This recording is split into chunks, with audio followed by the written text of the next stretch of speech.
Stephen Wiltshire from London is a star among savants. His nickname is the Living Camera. Stephen is autistic.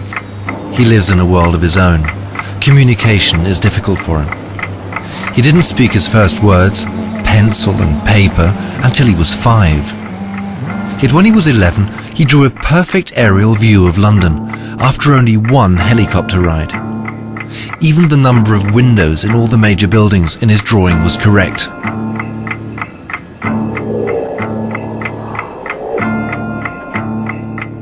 For this film, we're testing the living camera in Rome. Stephen has never seen the Eternal City from above before. After only a 45-minute helicopter flight, we'll ask him to draw a 5.5-yard panoramic picture of the historic city centre. Without having a second glance at it, Stephen has 3 days. In these 3 days, Stephen will have to keep thousands of details in his head. The innumerable cupolas, the tiny winding streets, all the balconies and windows of the endless array of houses, and each and every column and window arch of Rome's major sites, from the Pantheon to St. Peter's to the Colosseum. Stephen has never trained for this feat of magic. The miracle simply happened when he first started to draw. Yet none of us would have bet that Stephen would be able to draw Rome just from memory. 5.5 yards of paper can look scarily empty. The amazing thing, Stephen starts the drawing as we would, with the Church of St. Peter's. But he doesn't do any sketches, nor roughing out of the space for the drawing. It's as if the panorama already existed within his head, with all the proportions, all the roads, all the details. A little miracle. At the end of the second day, Stephen is a good halfway through his creation.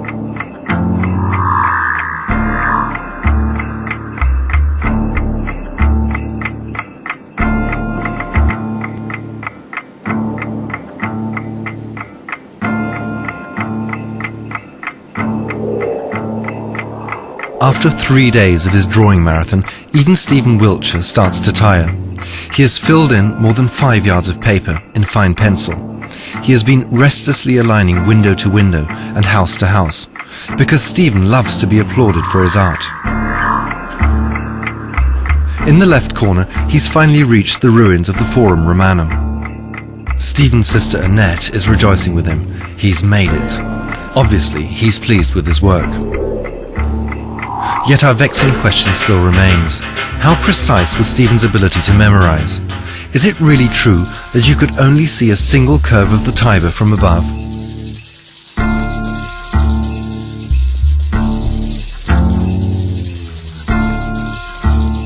We started to compare the accuracy of the drawing with the real thing. Is Stephen's version of St. Peter's cupola too dominant? Yet here again, like with the curve of the Tiber, Stephen is frighteningly right.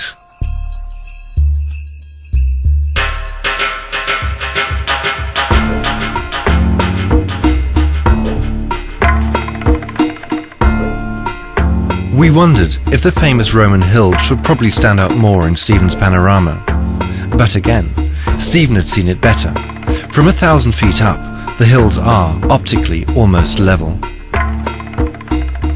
Checking the Pantheon, we did discover some minor inaccuracies on the roof. But the number of columns of the portal is again absolutely correct.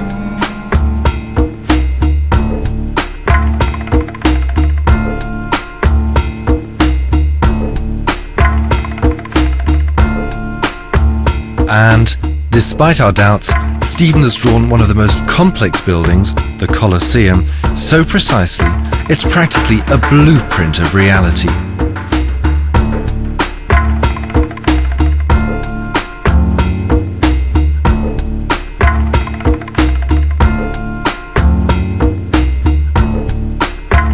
Stephen was also accurate in the instances we checked of nameless buildings and side streets. Had he had more time, his sister Annette believes, he would have put in even more detail.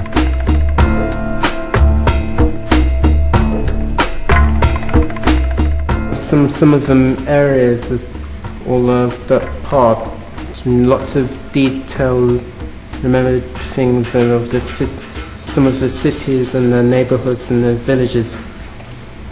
And then the easy part is St. Peter's and Forum and Colosseum, and memorize it by head and by memory.